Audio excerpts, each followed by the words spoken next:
नमस्कार बच्चों, आज हमारा अगला टॉपिक है राज्यसभा। जैसा कि मैंने आपको बताया था कि भारतीय संसद के 3 अंग होते हैं, उसमें राज्यसभा एक है। लोकसभा की हम चर्चा पहले कर चुके हैं डिटेल से। उसका कंपैरिजन करते हुए यदि हम इसको पढ़ेंगे तो हमारा एक भी क्वेश्चन बेकार अथवा गलत नहीं जाएगा। इसमें छोटे प्रश्न आने की संभावना है, लोकसभा में से बड़ा प्रश्न आने की संभावना है। और आने को पेपर वाला ही पेपर बनाएगा, हमें इसका पहले हम अंदाजा ही लगा सकते हैं। देखो, लोकसभा को प्रथम चरण कहते हैं तो इसको हम द्वितीय चरण कहेंगे। उसको निम्न सदन कहते हैं, इसको उच्च सदन कहेंगे। इसके अलावा लोकसभा के जो प्रतिनिधि प्रत्यक्ष रूप से चुने जाते हैं, अतः वह लोकप्रिय सदन है। इसमें के जो प्रतिनिधि हैं वो जनता द्वारा प्रत्यक्ष रूप से नहीं चुने जाते। ये दोनों में अंतर है। लोकसभा को जो शक्तियां प्राप्त है उतनी शक्तियां राज्यसभा को प्राप्त नहीं है। अर्थात राज्यसभा के जो सदस्य हैं उनके अधिकार है वो कुछ सीमित हैं लोकसभा की के सदस्यों की अपेक्षा, क्योंकि वो प्रत्यक्ष रूप से चुने गए हैं। लोकतंत्र में जनप्रतिनिधियों का महत्व है विशेष, इसलिए ये थोड़ा अंतर है। इसमें सदस्यों की संख्या, अधिकतम सदस्य इसमें 250 हो सकते हैं, लेकिन वर्तमान में इसकी संख्या कितनी है? 245 है। याद रखने वाली बात है, राज्यसभा के अधिकतम सदस्य कितने हो? 2 प्रश्न अलग अलग है। ये अधिकतम सदस्य कितने हो सकते हैं? 250, और वर्तमान में कितने सदस्य हैं? 245। इसका रेशो हम देखेंगे। देखो, जो राज्य विधानसभा के सदस्य हैं उनमें से 233 चुने जाते हैं और 12 सदस्य राष्ट्रपति द्वारा मनोनीत किए जाते हैं। ये 12 सदस्य वे होते हैं जो अपने क्षेत्र की कला, साहित्य, विज्ञान, समाज सेवा, ज्ञान एवं अनुभव का विशेष ज्ञान प्राप्त हो, तो 12 सदस्य चुने जाते हैं। लोकसभा में राष्ट्रपति द्वारा कितने सदस्य चुने जाते हैं? 2।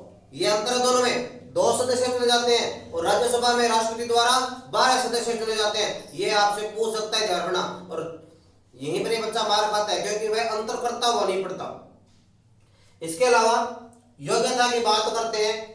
राज्यसभा के सदस्यों के लिए योग्यता वही है जो लोकसभा की है। जैसे वह भारत का नागरिक होना चाहिए, वह न्यायालय द्वारा पागल दिवालिया घोषित न किया गया हो। नंबर 3,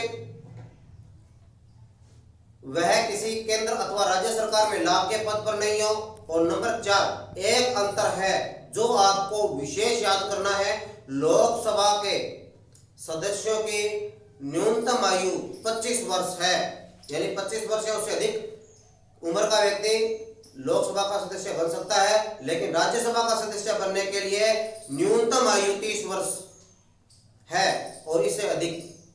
तो ये दोनों में अंतर है। ये अंतर आपको याद रखना है। आपसे पूछ सकता है लोकसभा का सदस्य बनने के लिए न्यूनतम आयु कितनी है, राज्यसभा का सदस्य बनने के लिए न्यूनतम आयु कितनी है। इसके अलावा सदस्यों का कार्यकाल, राज्यसभा एक स्थायी सदन है, इसको भंग नहीं किया जा सकता। यह ध्यान रखना। संसद के किस सदन को कभी भंग नहीं किया जा सकता? तो राज्यसभा है। लोकसभा को भंग किया जा सकता है, और कौन करता है? ये अपने पिछले टॉपिक में देखा था, राष्ट्रपति करता है। अब तक कितनी बार की जा चुकी है? 9 बार लोकसभा को भंग किया जा चुका है। ये तथ्य आपने याद रखने हैं। और इसका कार्यकाल 6 वर्ष का होता है। लोकसभा का कार्यकाल 5 वर्ष का है, राज्यसभा का कार्यकाल 6 वर्ष का है। ये ध्यान रखना।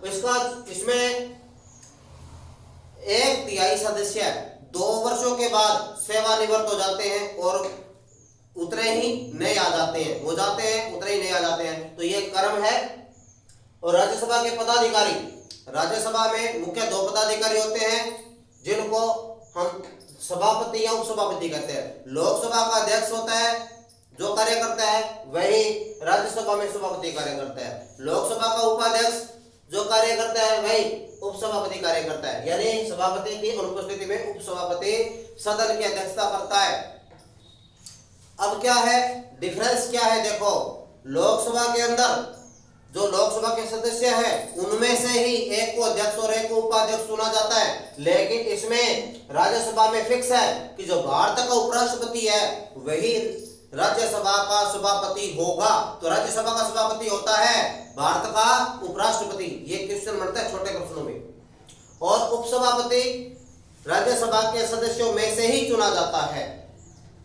तो उपराष्ट्रपति का कार्यकाल 5 वर्ष का होता है और उपसभापति का कार्यकाल 6 वर्ष का होता है। राज्यसभा अपने में से उपसभापति चुनती है जिसका कार्यकाल 6 वर्ष का है। ये देखो अंतर है, राज्यसभा के सभापति का कार्यकाल 5 वर्ष, उपसभापति का कार्यकाल 6 वर्ष, ये दोनों में डिफरेंस है। लोकसभा का कार्यकाल 5 वर्ष। तो ये राज्यसभा का और लोकसभा का कार्यकाल भी आपसे पूछा जा सकता है। इसी के साथ ही संसद के द्वितीय चरण यानी राज्यसभा का टॉपिक समाप्त हुआ। धन्यवाद।